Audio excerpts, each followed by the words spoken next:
Salam damai sejahtera sahabat Oase Rohani Katolik. Apa kabar Anda semua? Semoga dalam keadaan sehat, penuh semangat dan juga sukacita. Saya kembali hadir, saya Patricia Elsa dan saya mendampingi Romo Renold Sombolayuk OMI yang akrab kita sapa dengan Romo Renold. Mari sekarang kita menyapa dahulu Romo. Romo, apa kabar? Baik, kabar baik, puji Tuhan. Kita ketemu lagi ya Romo? Ya, saya senang ketemu lagi dengan sahabat Oase Rohani Katolik. Dan bagaimana kabar kesibukan Romo saat ini? Ya, lumayan cukup banyak kegiatan, tapi puji Tuhan semua bisa dilaksanakan dengan baik dan tentu untuk kemuliaan Tuhan. Amin, tetap jaga kesehatan dan semangatnya ya Romo. Amin, ya. Sahabat Oase Rohani Katolik, kita akan awali acara ini dengan berdoa bersama dengan Romo Renold. Mari sahabat Oase Rohani Katolik yang dikasihi Tuhan, kita bersama-sama mengawali dengan berdoa. Dalam nama Bapa dan Putra dan Roh Kudus. Amin. Allah Bapa kami yang maha baik di dalam surga, kami bersyukur untuk kesempatan yang baik ini. Kami boleh kembali menghadap-Mu untuk merenungkan sabda-Mu yang akan kami dengarkan. Bukalah hati kami supaya terang sabda-Mu selalu membawa kami untuk menyelami kasih-Mu dan membantu kami untuk mengasihi Engkau dan sesama, terlebih lewat waktu-waktu yang istimewa yang Engkau sediakan untuk kami, dan agar kami boleh merasakan kehadiran-Mu lewat peristiwa-peristiwa yang kecil dan sederhana. Semoga kebersamaan kami ini menjadi berkat untuk kami semua. Kemuliaan kepada Bapa dan Putra dan Roh Kudus, seperti pada permulaan, sekarang, selalu, dan sepanjang segala abad. Amin. Amin. Dalam nama Bapa dan Putra Roh Kudus. Amin. Terima kasih Romo untuk doanya.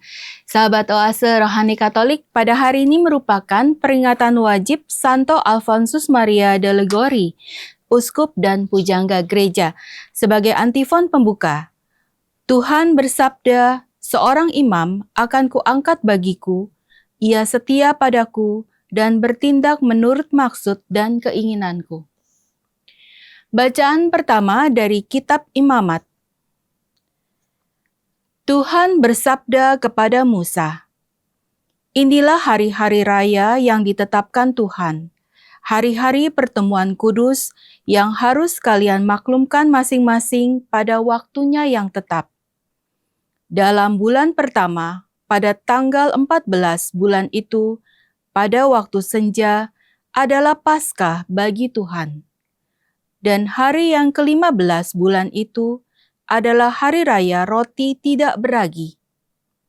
7 hari lamanya, kalian harus makan roti yang tidak beragi. Pada hari yang pertama, kalian harus mengadakan pertemuan kudus. Janganlah kalian melakukan sesuatu pekerjaan berat. Kalian harus mempersembahkan kurban api-apian kepada Tuhan 7 hari lamanya. Pada hari yang ke-7, haruslah ada pertemuan kudus. Janganlah kalian melakukan suatu pekerjaan berat. Tuhan bersabda pula kepada Musa, berbicaralah kepada orang Israel dan katakanlah kepada mereka, apabila kalian sampai ke negeri yang akan kuberikan kepada kalian, dan kalian menuai hasilnya, maka kalian harus membawa seberkas hasil pertama dari penuaianmu kepada imam. Dan imam itu harus mengunjukkan berkas itu di hadapan Tuhan, supaya Tuhan berkenan akan kalian. Imam harus menunjukkannya pada hari sesudah Sabat. Kemudian kalian harus menghitung mulai dari hari sesudah Sabat itu, yaitu waktu kalian membawa berkas persembahan unjukan, haruslah genap 7 minggu. Sampai pada hari sesudah Sabat yang ke-7, harus kalian hitung 50 hari. Lalu kalian harus mempersembahkan kurban sajian yang baru kepada Tuhan. Akan tetapi, tanggal 10 bulan ke-7 adalah hari perdamaian. Kalian harus mengadakan pertemuan kudus dan harus merendahkan diri dengan berpuasa dan mempersembahkan kurban api-apian kepada Tuhan. Hari yang ke-15 bulan ke-7 itu adalah hari raya Pondok Daun bagi Tuhan 7 hari lamanya. Pada hari yang pertama harus ada pertemuan kudus. Janganlah kalian melakukan suatu pekerjaan berat. 7 hari lamanya kalian harus mempersembahkan kurban api-apian. Dan pada hari yang ke-8, kalian harus mengadakan pertemuan kudus dan mempersembahkan kurban api-apian kepada Tuhan. Itulah hari raya perkumpulan. Janganlah kalian melakukan suatu pekerjaan berat. Itulah hari-hari raya yang ditetapkan Tuhan, yang harus kalian maklumkan sebagai hari pertemuan kudus, untuk mempersembahkan kurban api-apian kepada Tuhan, yaitu kurban bakaran dan kurban sajian, kurban sembelihan, dan kurban-kurban curahan, setiap hari sebanyak yang ditetapkan untuk hari itu. Demikianlah sabda Tuhan. Syukur kepada Allah. Mazmur tanggapan.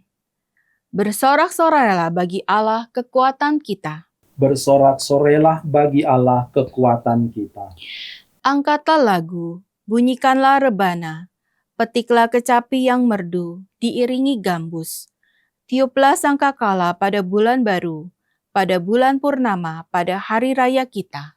Bersorak-sorailah bagi Allah kekuatan kita.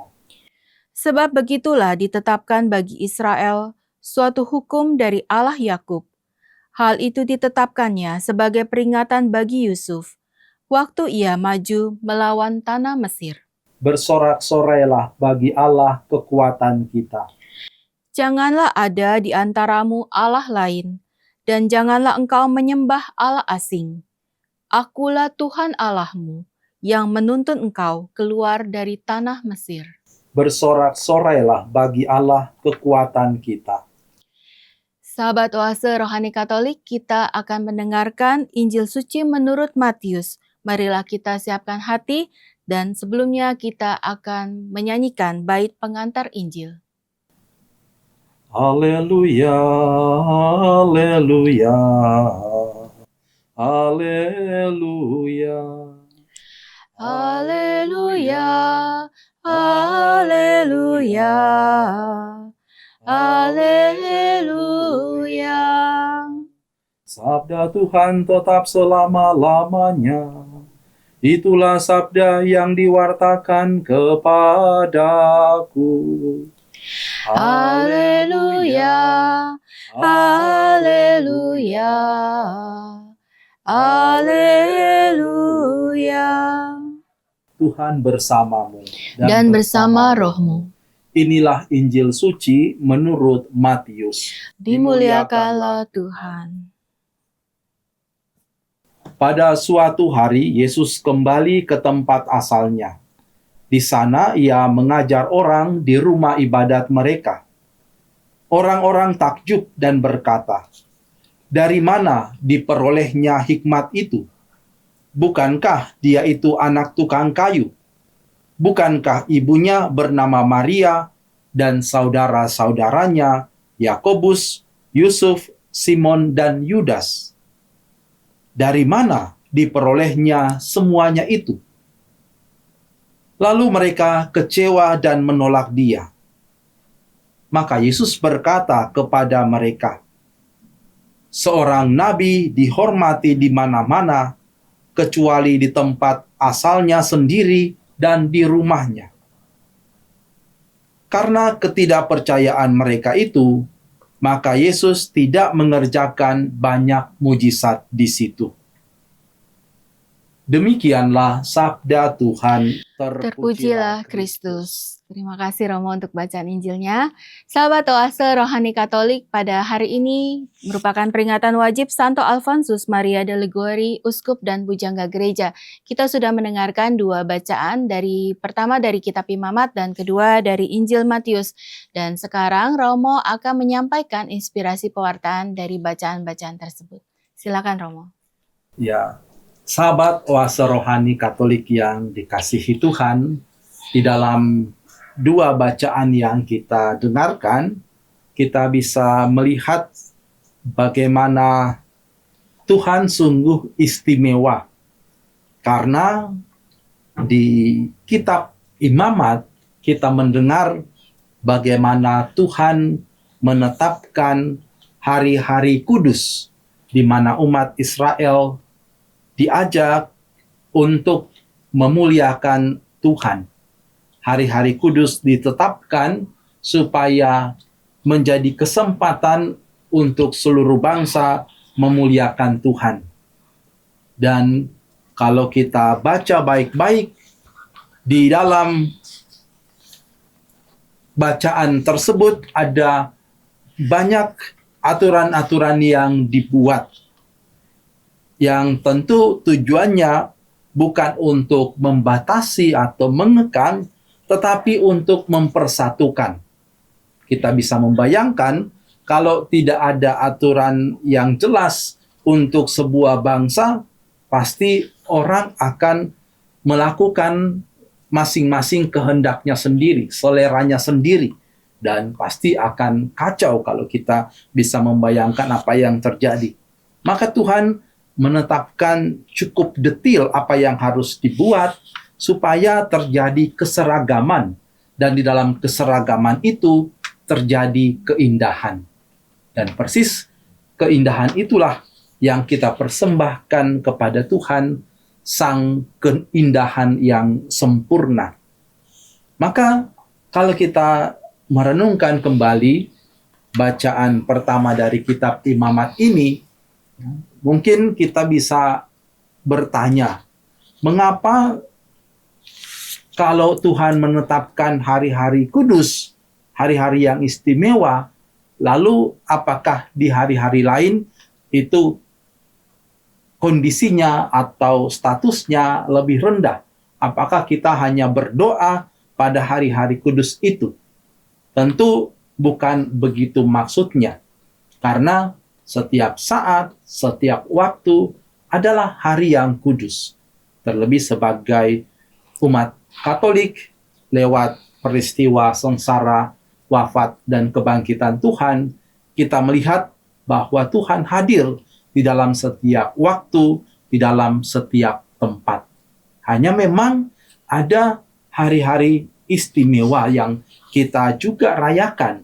Ya, ada hari raya Paskah, ada hari raya Natal, ada hari raya Pentakosta, kenaikan Tuhan, ya, dan ada banyak hari raya yang lain yang mana kita secara khusus diajak untuk bersama-sama sebagai umat Katolik untuk berdoa, untuk mensyukuri rahmat Tuhan yang kita terima, yang kita alami. Rasa syukur menjadi tema dasar, menjadi tema utama di dalam perayaan kita. Terlebih atas karya keselamatan Tuhan yang Ia laksanakan bagi kita. Maka semua perayaan itu, kalau kita lihat sifatnya itu bersama, komunal. Ya, artinya diharapkan bahwa sebagai umat yang mengalami kasih Tuhan, yang mengalami penebusan Kristus, kita merayakan bersama-sama di dalam kerangka sukacita, di dalam kerangka syukur, dalam kerangka mempersembahkan hidup kita kembali kepada Tuhan. Maka yang menarik adalah juga kalau kita kontraskan itu dengan Injil Matius. Ya, dalam Injil Matius kita mendengar bagaimana Yesus ditolak di tempat asalnya. Bagaimana ini bisa dihubungkan? Dalam Injil Matius kita bisa melihat alasan mengapa Yesus ditolak tidak lain karena orang-orang merasa bahwa mereka mengenal Yesus. Mereka tahu siapa Yesus dan tidak bisa membayangkan bahwa Yesus yang begitu hebat berasal dari latar belakang yang sederhana yang mereka ketahui. Nah, kesederhanaan inilah yang tidak dapat mereka terima. Bayangan mereka, ya, karena pengaruh perjanjian lama tadi, Allah itu hadir dalam peristiwa-peristiwa yang besar, perayaan-perayaan yang agung, perayaan-perayaan yang hebat. Tapi Allah juga hadir dalam peristiwa-peristiwa yang sederhana. Dan kadang kita justru lupa di situ. Bacaan Injil dari Injil Matius mengingatkan kita bahwa Allah hadir di mana-mana. Dalam perayaan yang agung, yang besar, tapi juga dalam perayaan yang kecil, yang sederhana, dan bahkan mungkin yang tidak terlihat. Disinilah kita semua diajak untuk selalu membuka hati kita supaya terbuka untuk melihat Tuhan di dalam situasi apapun. Mau itu dalam situasi yang hebat, yang besar, maupun yang sangat kecil yang mungkin tidak kelihatan. Nah, ini yang kiranya boleh membuka hati kita selalu untuk terbuka terhadap rahmat dan kasih Tuhan. Ya, Romo, terima kasih. Romo, kalau kita balik ke bacaan pertama, di sini kan ada beberapa hari raya dan juga beberapa macam kurban. Ada kurban sajian, kurban sembelihan, kurban bakaran ya di Perjanjian Lama. Dan selalu dikatakan di akhir kalimat, pada hari ketujuh haruslah ada pertemuan kudus, janganlah kalian melakukan suatu pekerjaan berat. Nah, kalau kita tarik ke konteks zaman sekarang, Romo, bagaimana seorang imam dalam menghadapi mempersiapkan hari-hari raya kudus gereja, apakah memang itu mempersiapkan diri dan juga tidak melakukan suatu pekerjaan berat, Romo?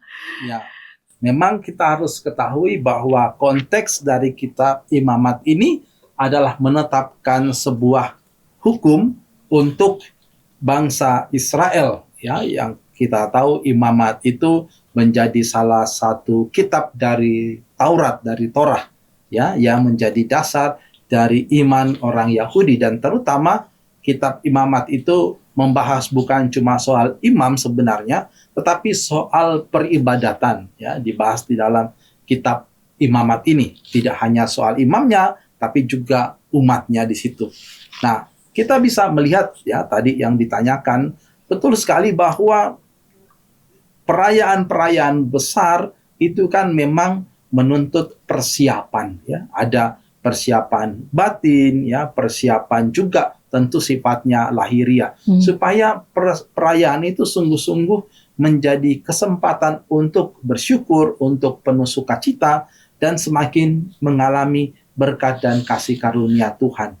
Maka ini yang mesti ditekankan, ya, tentang bagaimana kita sungguh berusaha untuk menyiapkan diri, ya, dengan berbagai macam cara, ya. Salah satu yang ditunjukkan di dalam kitab imamat ini tidak melakukan pekerjaan yang berat, ya. Kita bisa bayangkan kalau orang sudah melakukan pekerjaan berat pasti sudah lelah, ya, ketika sudah ikut perayaan, artinya hatinya sudah tidak di situ, ya. Dia sudah capek dan akhirnya mungkin hanya, ya, sudah sisa-sisa tenaganya istilahnya kalau mau kita katakan, ya. Maka betul-betul Tuhan ingin supaya bangsa Israel menguduskan perayaan-perayaan ini.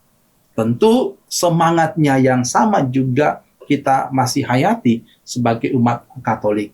Cuma memang tata caranya atau prakteknya yang berbeda. Kita tidak seketat dulu, tidak boleh melakukan pekerjaan berat, ya. Dan persiapan-persiapan yang dilakukan itu bahkan termasuk misalnya menguduskan hari Sabat dengan tidak bekerja, itu tidak seketat dulu, ya. Tetapi semangat dasar yaitu bahwa kita meluangkan waktu, mempersembahkan waktu kita untuk Tuhan, itu tetap ada, ya. Bagaimana kita serius menyiapkan hati, ya, untuk menyambut hari-hari besar ini, ya. Ya, inilah yang juga memang betul, ya, kita diingatkan kembali kalau perayaan besar yang kita miliki, Natal, Paskah, kadang kita sudah pekerjaan beratnya itu dalam persiapannya sudah begitu sibuk sampai perayaannya sendiri kemudian kita sudah kehabisan tenaga, ya. Terlebih kalau kita adalah termasuk dalam panitia di situ.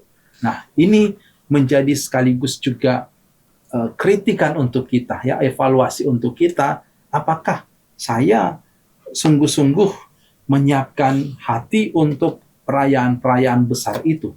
Bagaimana saya sungguh menyambut perayaan itu, bukan hanya pada persiapannya. Memang persiapan sekali lagi penting, tapi jangan sampai persiapan itu mengalahkan hari di mana kita merayakan sukacita, merayakan syukur atas kasih Tuhan. Iya. Apakah masih ada yang ingin Romo sampaikan dari bacaan pertama sebelum kita break, Romo?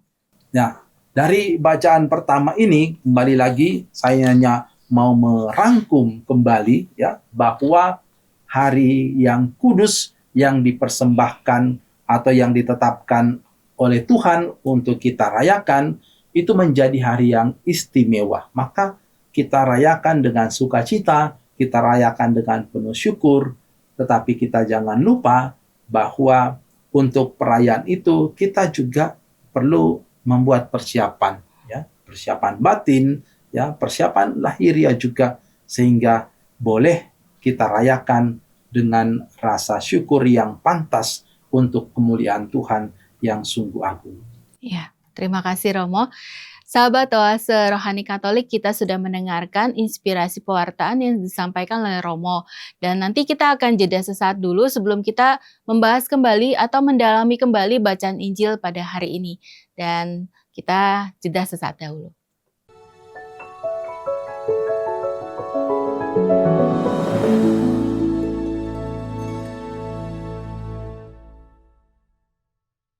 Sahabat Oase Rohani Katolik, terima kasih Anda masih bersama dengan kami. Dan sekarang kita akan mendengarkan lebih lanjut kabar baik Injil dari Injil Matius. Romo, Injil Matius hari ini kan cukup singkat ya Romo ya. Apakah kita bisa lebih dalami lagi Romo? Silakan Romo. Sahabat Oase Rohani Katolik yang dikasihi Tuhan, di dalam Injil Matius ini kita mendengar bagaimana Yesus ditolak oleh orang-orang di sekitarnya, bahkan oleh orang-orang yang ada di kampung halamannya itu. Nah, kalau kita melihat lebih dalam, orang sebenarnya takjub ya pada apa yang disampaikan oleh Yesus. Jadi bukan bahwa apa yang disampaikan oleh Yesus itu jelek ya atau hal yang jahat ya, tetapi sesuatu yang luar biasa, ya, yang membuat orang bisa dikatakan takjub. Ya. Tetapi ketika ketakjubkan yang mereka lihat pada Yesus dilihat dalam konteks latar belakang keluarga Yesus, nah disitulah mereka mengalami kekecewaan. Karena cara pandang yang sebelumnya saya katakan, mereka melihat ya kalau Yesus itu hebat, harusnya keluarganya juga hebat dong. Ya, bagaimana mungkin Yesus yang hebat seperti ini berasal dari keluarga yang sederhana. Nah, inilah cara pandang beginilah yang kemudian mereka tidak bisa melihat sosok Yesus sebagai seorang yang luar biasa, ya, seorang Mesias, seorang nabi yang besar. Dan itulah yang menjadi juga sebab kalau kita lihat Yesus tidak banyak membuat mujizat.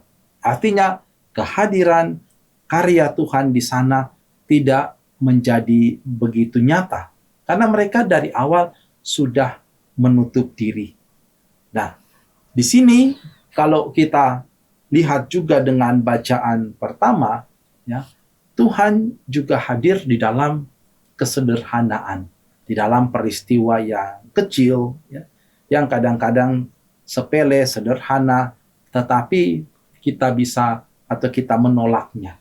Karena bayangan kita ya pasti Tuhan itu hadir dalam peristiwa besar. Ketika saya mengalami mujizat yang luar biasa, saya disembuhkan, ya saya usaha saya diberkati, dapat order yang besar dan sebagainya.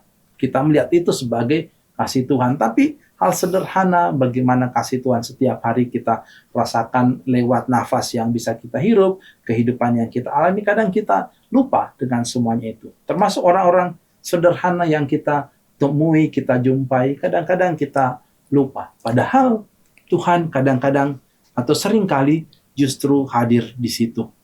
Nah, kita belajar kebetulan dalam perayaan Santo Alfonsus Maria de Liguori, kita juga bisa melihat ya kehidupan Santo Alfonsus Maria de Liguori ini sebagai sesuatu yang luar biasa, ya. Karena kita tahu tentu bahwa Santo Alfonsus Maria de Liguori ini seorang yang hebat, ya. Dia seorang pengacara yang luar biasa, ya.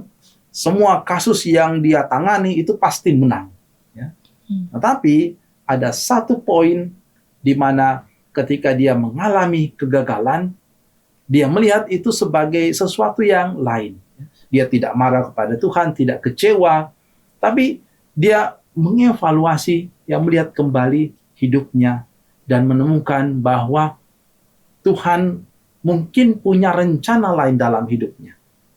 Peristiwa kecil, tetapi menjadi sebuah momen di mana dia merenungkan bahwa ada rencana lain yang indah, yang lebih besar dalam hidupnya yang Tuhan rencanakan.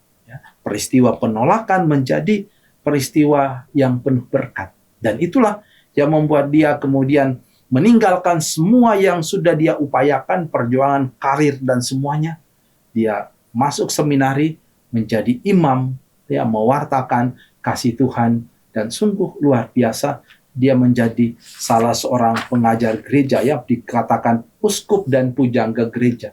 Itu dua gelar yang sangat besar dalam gereja, ya. Artinya dia dianggap sebagai seorang pengajar, ya, di mana sampai sekarang ajarannya sangat berpengaruh, terutama soal moralitas, ya, bagaimana kita melihat Tuhan sebagai Allah yang penuh kasih, yang tidak sangat strict dengan kita, tetapi penuh belas kasih, ya, tidak rigid, dan selalu ingin supaya kita kembali mengalami keselamatan. Ya, kehidupan Santo Alfonsus menjadi jalan bagi kita saat ini untuk dapat merasakan kemurahan dan belas kasih Tuhan, terlebih di dalam pengalaman kehidupan kita sehari-hari. Peristiwa yang juga oleh orang-orang sekitarnya dipandang sesuatu yang sia-sia. Ya, kita bisa bayangkan sekali lagi karir yang begitu hebat, dia tinggalkan semua. Ya, bahkan akhirnya orang-orang di sekitarnya menolak dia karena keputusan dia, tapi dia melihat bahwa itulah karya Tuhan. Ya, termasuk juga menurut ceritanya, ya, beliau dengan tarekat yang dia dirikan, ya, kongregasi Redemptoris, ya, dia pun juga sempat mengalami penolakan meskipun dia yang mendirikan. Tapi itu tidak membuat dia kecewa karena dia tahu bahwa dengan melakukan semua itu dia mempersembahkan untuk Tuhan. Iya, terima kasih Romo. Lalu Romo, kalau kita bicara tentang penolakan ya Romo, seperti juga sosok Yesus, seperti juga Santo Alfonsus. Nah, kalau kita Romo, dalam berkomunitas, dalam melakukan hal-hal kebaikan, tapi kita ditolak. Orang tidak bisa melihat hal-hal baru di dalam tindakan ataupun pelayanan kita. Apa yang kita bisa lakukan, Romo? Ya, memang peristiwa penolakan itu pasti membuat kita sedih, ya, karena semua orang ingin diterima dan itu wajar, ya. Tetapi kembali lagi sebagai pengikut Kristus, kita harus melihat, ya, mengapa saya melakukan sesuatu.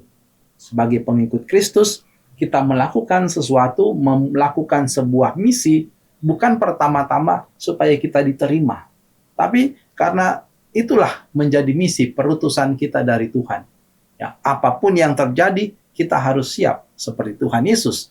Dia misinya bukan untuk diterima, tapi untuk mewartakan karya keselamatan. Bahwa orang mau menerima atau tidak, itu urusan lain. Santo Alfonsus juga sama. Dia mewartakan karya keselamatan kerajaan Allah. Bahwa orang menerima atau tidak, itu hal lain. Tapi mereka setia di dalam misi itu. Nah, kita juga sama. Ya, harapan saya, kita semua adalah bahwa kita bisa melihat, ya, tentu kesempatan peristiwa penolakan menjadi kesempatan yang indah untuk merefleksikan diri kita, ya, untuk melihat kembali motivasi dasar. Ya, apakah saya ini melakukan ini untuk diri saya atau untuk Tuhan? Nah, kalau kita tahu, ya, bahwa kita melakukan ini untuk Tuhan, ya, maka kita harus berani, ya.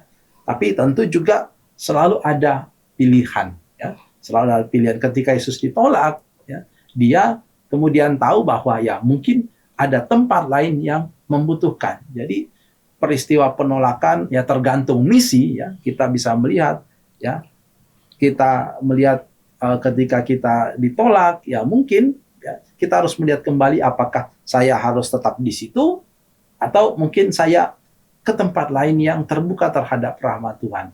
Nah, ini kita sendiri yang menjawabnya di dalam permenungan kita, permenungan saya dengan Tuhan. Iya, berarti tidak harus selalu memaksakan diri juga ya Tidak, Romo ya? tidak. Tergantung situasi. Betul sekali. Maka semua itu kembali kepada permenungan saya secara jujur ya. Permenungan saya. Jadi setiap peristiwa yang kita alami, terlebih yang tidak mengenakan, menjadi sebenarnya sangat indah untuk merenungkan itu di hadapan Tuhan ya. Karena menjadi peristiwa yang memurnikan motivasi kita, terutama ego kita. Ya, dan disitulah kita bisa melihat apakah ini kehendak saya atau kehendak Tuhan. Dan kita kemudian dari situ bisa menemukan apakah saya tetap lanjut atau mungkin harus cari tempat yang lain. Iya, baik. Terima kasih Romo. Kita akan mengakhiri acara ini. Dapatkah Romo memberikan kesimpulan sedikit bacaan-bacaan pada hari ini? Sahabat kuasa rohani Katolik yang dikasihi Tuhan, lewat bacaan-bacaan hari ini, kita semua diajak kembali untuk selalu terbuka terhadap rahmat dan belas kasih Tuhan, di mana Tuhan hadir di dalam situasi apapun, dalam situasi yang agung, situasi yang besar, juga dalam situasi-situasi yang kecil yang sederhana. Kita diharapkan mau terbuka untuk melihat kehadiran Tuhan lewat pengalaman hidup kita. Ya, supaya kita selalu boleh merasakan kehadirannya, dan kalau kita merasakan kehadiran Tuhan, kita memiliki iman, maka tentu banyak mujizat terjadi di dalam hidup kita. Ya, seperti dalam bacaan Injil, karena mereka menolak Yesus, tidak percaya, tidak banyak mujizat. Kalau kita mau menerima Yesus, kita mau percaya merasakan kehadiran Tuhan, maka tentu akan banyak mujizat yang kita alami. Ya, kata kunci yang penting adalah bahwa hati kita selalu terbuka akan kehadiran Tuhan, bahkan lewat peristiwa yang tidak enak, termasuk penolakan dan semacamnya itu. Ya, semoga kita semua dapat membuka hati kita seperti yang dikatakan Romo, supaya kita juga mendapatkan hal-hal baru dan juga yang pasti yang mukjizat dari Tuhan, entah itu bentuknya seperti apa. Semoga kita yang saat ini mendengarkan ataupun menyaksikan acara Oase Rohani Katolik sungguh mendapatkan kekuatan baru dan juga yang percaya bahwa penyertaan Tuhan selalu ada di dalam keseharian kita. Romo, terima kasih banyak. Sahabat Oase Rohani Katolik, kita akan akhiri acara ini dan kita akan memohon doa dan berkat melalui Romo. Mari bersama kita menutup kebersamaan kita dengan memohon penyelenggaraan Tuhan. Dalam nama Bapa dan Putra dan Roh Kudus. Amin. Bapa yang maha baik di dalam surga, terima kasih atas permenungan kami pada kesempatan ini, di mana kami boleh Engkau ingatkan untuk selalu membuka diri kami terhadap kehadiran-Mu yang bisa kami rasakan di dalam situasi apapun, di dalam perayaan-perayaan yang besar, di dalam hari-hari yang kudus yang disucikan, juga dalam pengalaman-pengalaman sederhana setiap hari, di mana terkadang kami kurang menyadari, kurang peka terhadap rahmat dan kehadiran-Mu itu.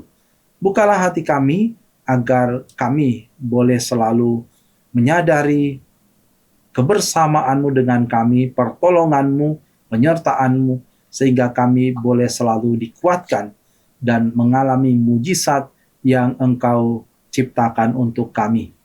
Bantulah kami, semoga kami juga dengan doa dan teladan Santo Alfonsus, kami boleh menyerahkan diri, mempersembahkan diri di dalam karya keselamatan yang Engkau ciptakan untuk kami.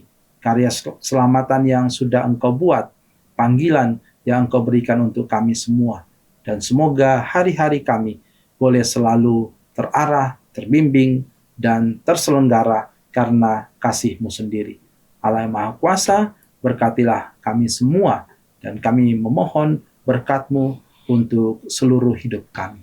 Tuhan bersamamu. Dan bersama rohmu. Semoga Allah yang Maha Kuasa memberkati kita semua, keluarga kita, juga pekerjaan usaha, dan semua rencana kita. Dalam nama Bapa dan Putra dan Roh Kudus. Amin. Sahabat Oase Rohani Katolik, kami pamit undur diri. Saya Patricia Elsa bersama dengan Romo Renol. dan kita akan berjumpa di kesempatan lain. Tetap jaga kesehatan dan jaga hati. Sampai jumpa.